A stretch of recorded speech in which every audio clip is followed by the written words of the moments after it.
Don't be afraid. Be terrified.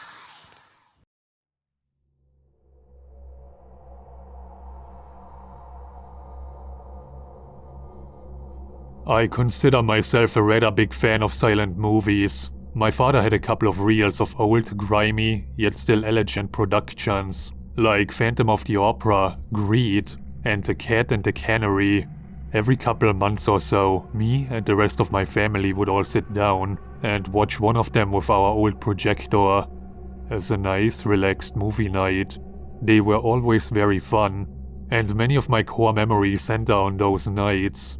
The scream of terror I had when the Phantom's true face was shown, the happiness when the menacing cat was first arrested, the initial confusion of attempting to follow many of these plot lines, and the misplaced joy and anger as I followed the story my juvenile mind created as I watched. As I have grown up, I have taken other interests and hobbies, but my love for classical silent era film has never gone away.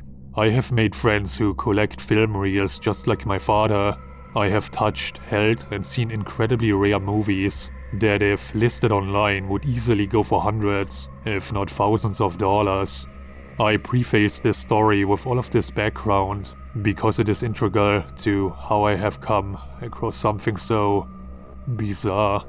A few months ago, one of my friends gave me a contact of one of his in Serbia living friends and told me that he had a film that he said I would be fascinated by, which also happened to be something he would be glad to load off himself for just around $200 of Serbian dinars.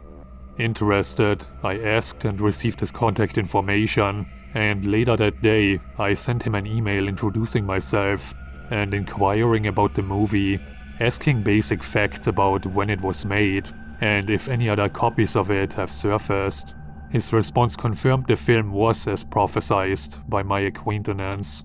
In slightly broken yet understandable English, he claimed the movie was filmed all the way back in 1907 and was of Romanian origin, also noting that he had not seen the film listed anywhere else, which indicated it had not only been lost, but was so obscure absolutely nobody even knew of its existence, besides me, him, and his family, along with anyone else he happened to tell about it. He then went on to explain how he came into the possession of the reel, and gave me a general rundown of the plot. According to him, his grandfather had bought it off a wandering salesman near the Serbian-Romanian border. He never spoke much of it, but the seller recalled his father telling him to watch out for the roaming fences, citing that he himself had seen a man without a tongue babbling about some movie, trying to sell it. It had been kept in the family ever since, although he couldn't say whether or not it was ever watched at all, and he certainly knew he never did, because he would either not want to sell it or there wouldn't even be a film to sell. He remembered his father telling him about how it was about some man meeting a demon, but the details were fuzzy in his head, and he couldn't remember entirely. The name of the movie, which roughly translates to Homage for the Devil, certainly supported this. With my interest piqued, I wired him the payment. He sent one more email thanking me profusely. In retrospect, I should have seen the warning sign starting here.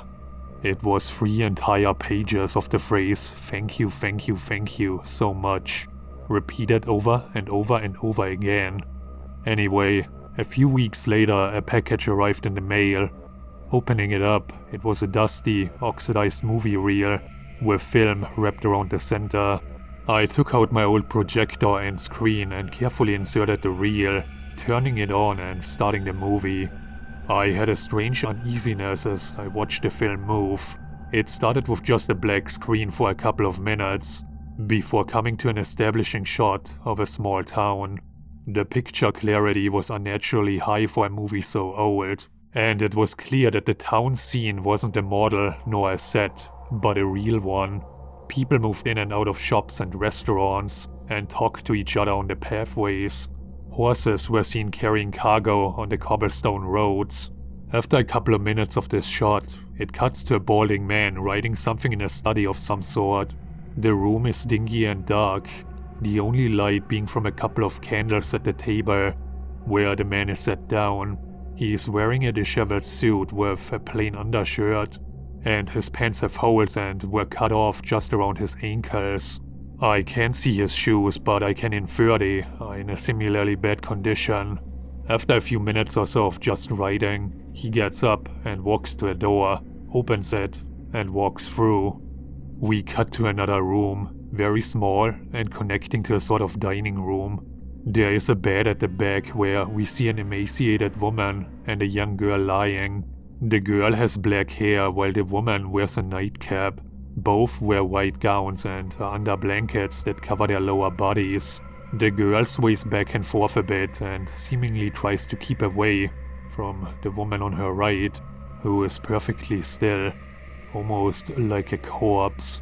When the camera cuts again, it answers why. It is a close-up of the woman, who stares directly ahead, with large, unnaturally wide-open eyes. Her pupils look like that of a goat's. A long, thick horizontal line going across the eye, west to east. Notably, there is a dent in her forehead.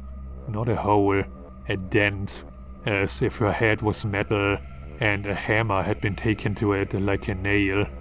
It cuts again and the man is walking out of the house. He walks along the road, the camera cutting to show his walk in entirety, from all different sorts of angles. Across the street, from the second story of a building, right in front of him, etc.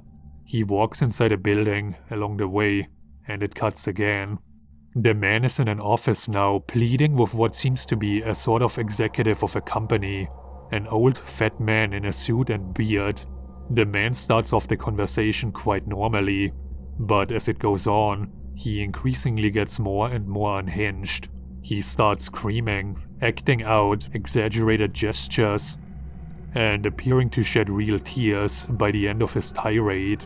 The fat man just laughs in his face as a response, and in return, the man slaps him across the face and storms off in anger.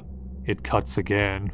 After what appears to be some time later, the man stands before an altar in a similarly dark room as before, a jagged dagger in hand and a thick book in the other. He places the book on the altar and lifts his free hand above it, brandishing his dagger as if to slice his palm and rain the book in blood. The spine of the book has a cross on it, indicating it is a Bible. The man's demeanor is also quite off. His face cannot be seen, but his dagger hand is shaking. He turns it over in his hand constantly, as if he is anxious and afraid. After a minute or so of deliberation, his free hand wraps around the blade. It cuts without showing the slash, and the man is seen with bandages on his hand. He is standing before a lake, appearing to wait for someone. It is very obviously night, the only lighting being the candles seemingly provided by the film crew, and the half-moon reflecting off the surface of the lake. After a couple of minutes, the movie abruptly cuts to black, before cutting again to the lake scene, with one huge difference. A horrifying creature now stands before the man, almost looking like it hovers above the lake. The abomination carries a human figure, a terrifyingly skinny one, with long and spindly arms and legs. Despite the black and white nature of the movie, I can certainly deduce the creature is pale, glowing in the night almost fluorescently. There is a mane of dark feathers around its neck, going down its back, and its face. Oh god. Its face. It's an ugly, wrinkled, inhumane mess, punctuated by a large nose that almost appears like a pig's snout, and huge bulging eyes with bloodshot vessels you could see from miles away. Around it, tendril-like limbs sprout and orbit the thing, loose flesh and fibers flowing in the apparent wind. There is no conception in my mind as to how these most likely dirt-poor Romanians were able to construct such a lifelike, complex organic prop or costume in 1907. The most likely thing is that they didn't. It stares at the man for a second, and before it cuts away, I swear I can see it move towards him. If only for just a millisecond. The next shot is back in the bedroom with the woman and girl. This time, the man is standing before them in his own nightgown. His expression is lifeless, one of despair. It cuts to black again for a few seconds, and the creature appears again, tendrils flowing and everything. It reaches a lanky arm out to the man, and his attention is grabbed. He then just stares at it for a second, before the film cuts to black again, and goes back to the scene for a final time. The creature is gone. The man is still staring at where the creature was, and abruptly starts walking out, ending the scene. The next scene is not for the faint of heart, so I will spare the gory details and give a brief summary. The man walks into the altar room with a small, bundled thing. The camera starts to zoom in from afar on a particular part of the bundle. The man slowly turns it, and it reveals a screaming, bawling baby. The camera zooms out again, and the man tries to shush it to no avail. Finally, he takes the dagger out again, pointing the blade at the baby. The next scene is the man returning home, and the scene is disproportionately happy compared to the horrors in the last one. The woman, his apparent wife, greets him at the door with a hug and a kiss, while the girl, who appears to be his daughter, jumps into his arms. His wife's head notably doesn't have the dent anymore. The man himself has an odd air around him. His beaming smile and jubilant attitude are infected by this shame and dread, something that is not immediately noticeable, but can be easily seen once you do. His eyes are shifty, and the hand he held the dagger in shakes just a little bit, enough to be noticeable. The scene fades, doesn't cut, into the next scene. The camera fades into the same bedroom the wife and daughter were in, except the man is laid there instead. All of the furnishing and such are taken out of the room, leaving just a plain white room with a bed. The man coughs and turns around in the bed in agony. His bald head shines with sweat from his sickness, and he is clearly in a lot of real pain. Just when the man is laid still, and the scene appears to have run its course, a sudden pentagram appears on his chest. The lines of the star and circle burst into flames, igniting the man and the blanket. Soon, everything is on fire. The man can't be seen very well, but I can only imagine how fast he burned into a human puddle. It is a clear repentance for his previous deal and sins. The last scene is a small funeral for the dead man. The coffin is already in the grave, and a gravedigger is on standby for when it is over. Only one figure has shown up, and it is not the man's wife nor his kid. It is a tall figure whose face cannot be seen due to the wide-brimmed hat it is wearing. A priest comes into frame with a Bible, quickly giving the man his last rites before leaving.